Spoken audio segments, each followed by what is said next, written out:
working on the volume here, so don't want to blow you out of your seats. Thank you for coming to our November concert for the Milwaukee Concert Band. Aaron Copland once said, "So long as the human spirit thrives on this planet, music in some living form will accompany and sustain it." The appreciation of music is one of the things that makes us human. Music stirs our hearts, causes us to feel emotions, and can even give us the chills. Today we're presenting a selection of pieces written by great composers, and you'll even hear a piece by Aaron Copland. We hope that you find these pieces entertaining and that this music fills your soul. And now I'm pleased to introduce our conductor, Dr. Thomas Gamboa.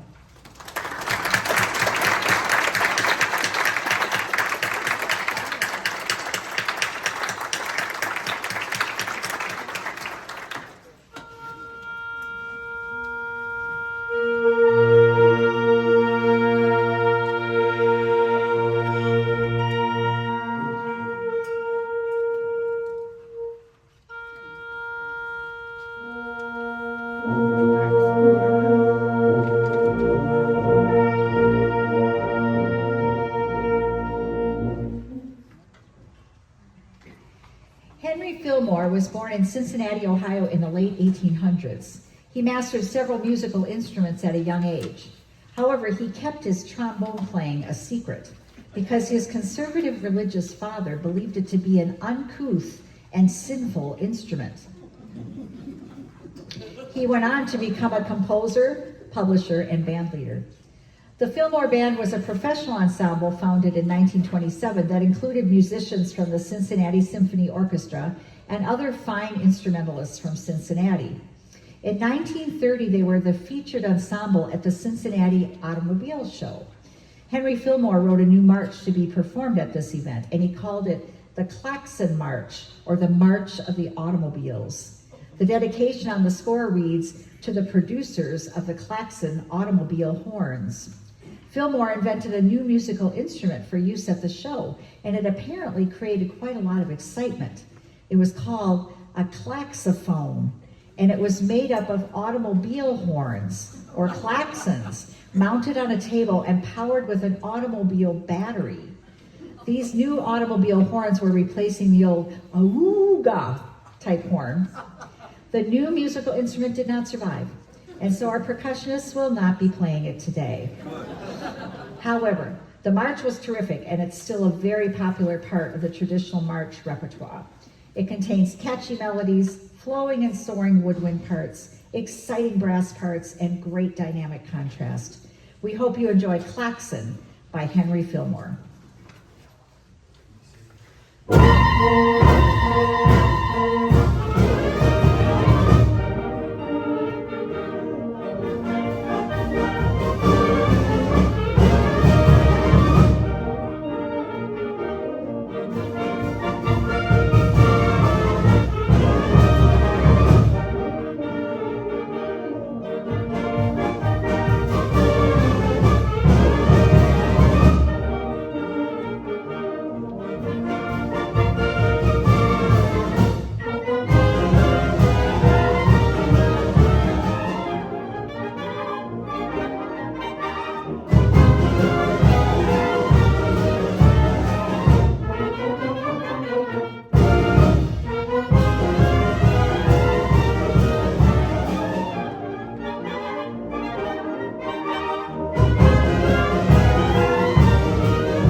There are a number of great composers who have been able to produce overtures that entertain, lift the spirits, and bring musical sizzle to a symphony concert, but almost none compare to those of Gioacchino Rossini in sparkle, wit, and vivacity.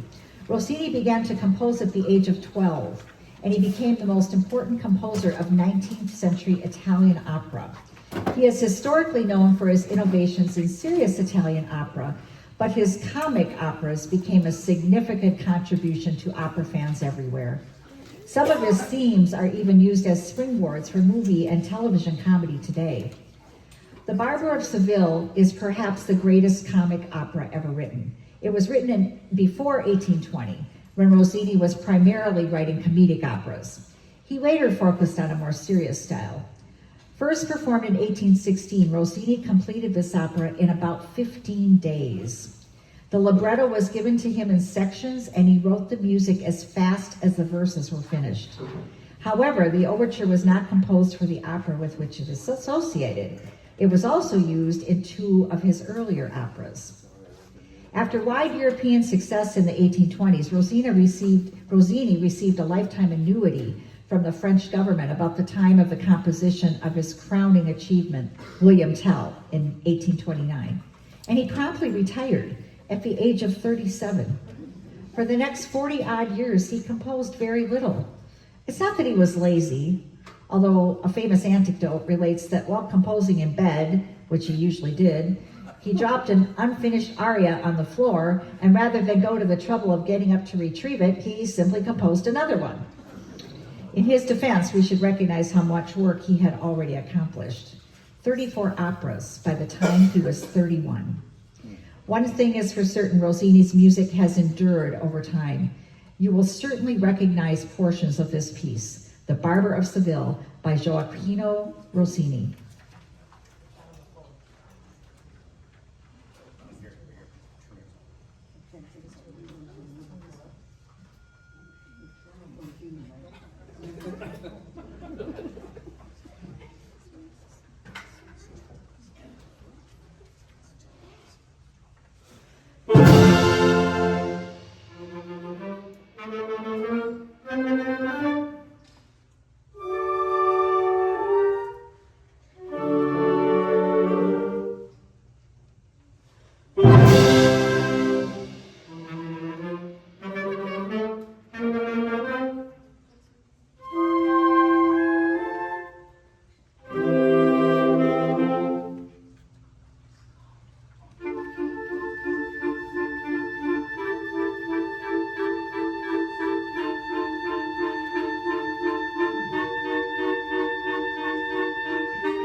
Cajuns are descendants of the Acadians, a group of early French colonists who began settling in Acadia, which is now Nova Scotia, around 1604. In 1755, they were driven out by the British and eventually resettled in South Louisiana. Today, there are nearly 1 million French-speaking descendants of the Acadians living in Louisiana and parts of Texas, preserving many of the customs, traditions, stories, and songs of their ancestors. Although a rich Cajun folk song traditionally has always existed, the music became increasingly commercialized and Americanized throughout the 20th century. In response to this trend, Alan and John Lomax traveled to South Louisiana in 1934 to collect and record numerous Cajun folk songs in the field for the Archive of Folk Music in the Library of Congress. By doing so, they helped to preserve Cajun music in its original form as a pure and powerful expression of Louisiana French society. 2 Cajun songs are highlighted in this piece. The first movement, La Belle et le Capitaine, tells the story of a young girl who feigns death to avoid being seduced by a captain. The second movement, La Belle, is about a man who goes away to Texas, only to receive word of his sweetheart's illness, forcing him to return to Louisiana. Finding her unconscious upon his return, he pawns his horse to try to save her, to no avail. Cajun folk songs is composed as a tribute to the people of the old Cajun folk song culture, with hopes that their contributions will not be forgotten. We hope you enjoy this fascinating interpretation of Cajun folk songs by Frank Tekeli.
We have now finished the first half of our concert, and now I get to talk to you about donations, as we always do during intermission.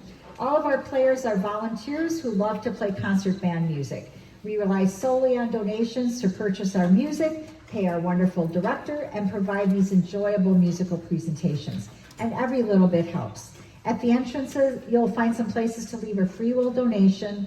You can place them. Is the French horn over there? Yes, the funky French horn is over there, or there's a basket provided, I believe. Any size contribution is greatly appreciated, and we take cash or checks. We'd like to draw attention to any advertisers in our program. We're grateful for their support. And now, stretch your legs, and we'll see you in 10 to 15 minutes.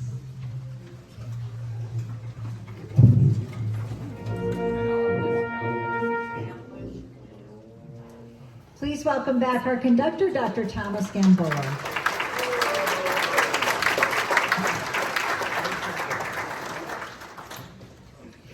Aaron Copland was an American composer and conductor of his own and other American music. He was referred to by his peers and critics as the Dean of American music. Much of his music is typical of what many consider the sound of America, evoking the vast American landscape and pioneer spirit. He's best known for the works he wrote in the 1930s and 1940s in a deliberately accessible style, often referred to as populist, and which he called his vernacular style. Variations on a Shaker Melody is an excerpt from Aaron Copland's 1944 ballet, Appalachian Spring, which uses the tune Simple Gifts. Simple Gifts is a Shaker song written and composed in 1848 by Elder Joseph Brackett. Copland's piece is a colorful and imaginative set of variations, reflecting American themes of simplicity and strength, while depicting a sense of pioneer life and community. Now, you may know this song. 'Tis a gift to be simple. I'm going to sing it a little. If you know some of the words or the melody, hum along. 'Tis a gift to be simple, 'tis a gift to be free, 'tis a gift to come down where we ought to be. And when we find ourselves in the place just right, it will be in the valley of love and delight. When true simplicity is gained, to bow and to bend we will not be ashamed. To turn and turn will be our delight, till by turning, turning, we come round right. Nice job. You might want to hum along as you listen to Variations on a Shaker Melody by Aaron Copland.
Eric Whitacre is one of the most performed composers of his generation. Born in 1970, he studied composition at the University of Nevada, Las Vegas, and the Juilliard School. His choral and band works have become rapidly accepted in the repertoire due to their strong appeal to audiences and players alike. Whitacre even writes his own program notes. Here they are for Lux Arumque. Lux Arumque began its life as an a cappella choral work that I wrote in the fall of 2000, when the Texas Music Educators Association and a consortium of bands commissioned me to adapt it for symphonic winds. I rewrote the climax and included the Grand Bliss theme from my opera, Paradise Lost. Lux Arumque received its premiere at the 2005 conference of the Texas Music Educators Association and is dedicated with deep admiration for my dear friend, Gary Green, signed Eric Whitacre. Just to note, Gary Green was the director of bands at the University of Miami, and he was one of the top conductors of bands in the world. Lux Arumque was originally published as a choral work. The lyrics are, light, warm and heavy as pure gold, and the angels sing softly to the newborn baby. And now we present Lux Arumque by Eric Whitacre.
This year we celebrate the 50th anniversary of the musical A Chorus Line and the 40th anniversary of the musical becoming a movie in 1985.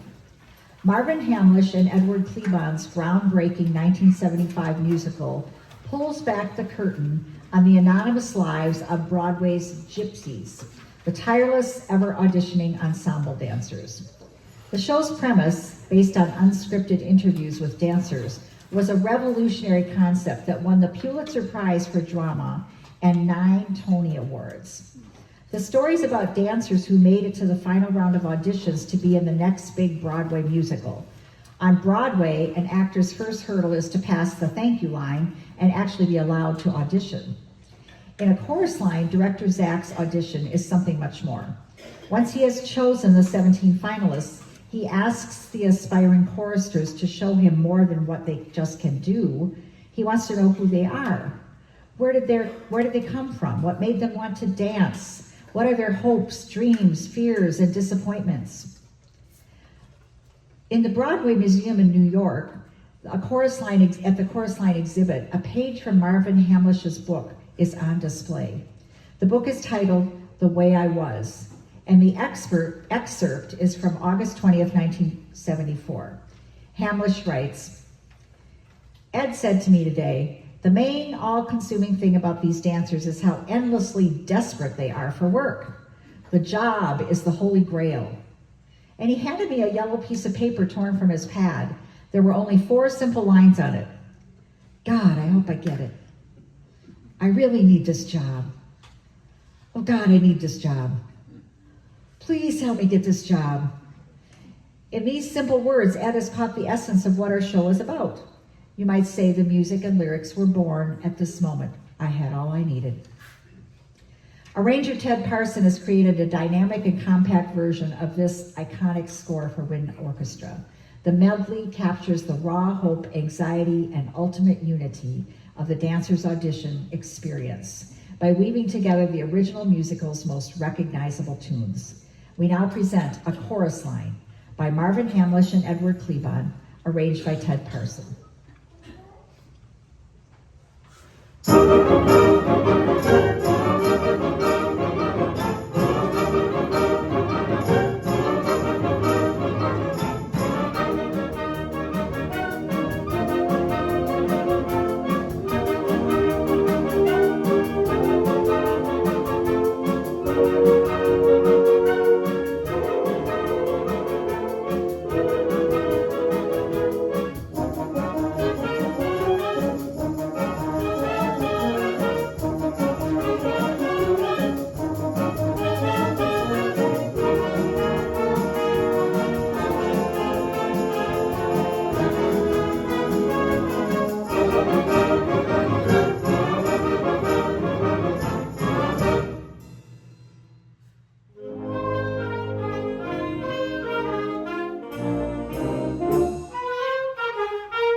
As you know, we are approaching Veterans Day, observed on November 11th. Before we end our concert this afternoon, we would like to pay tribute to the men and women who are serving or have served in our military forces, both here and abroad. If you have served in the military, we thank you very much for your part in giving us the freedom to gather like this. In this special selection, when you hear the music for your branch of the military, please stand up if you are able in tribute for your service.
Please be seated for just a moment. Again, we thank all our active military and our military veterans and their families for the sacrifices they have made. We're always looking for new members, so if you're so inspired today, please see those who are waving your hands, after the concert if you're interested in playing an instrument with this fabulous band. Or you can go to our website for more information. We have 2 more concerts this concert season, one in March, one in May. Our next concert will be held on March 1st, same time, same place, 2 o'clock right here. And now as we bid farewell, I invite you to think about how music has influenced your life. I have fond memories of my dad going to the piano after dinner to play one of the 2 songs he knew. While we all giggled and groaned. Not again. Perhaps you come from a musical family, perhaps not, but we certainly have all been moved by music, and often certain songs will bring up special memories. We hope you have been moved by our music today. Thank you for being such a great audience. We hope you're leaving today with a smile on your face. Safe travels home and enjoy the rest of your day.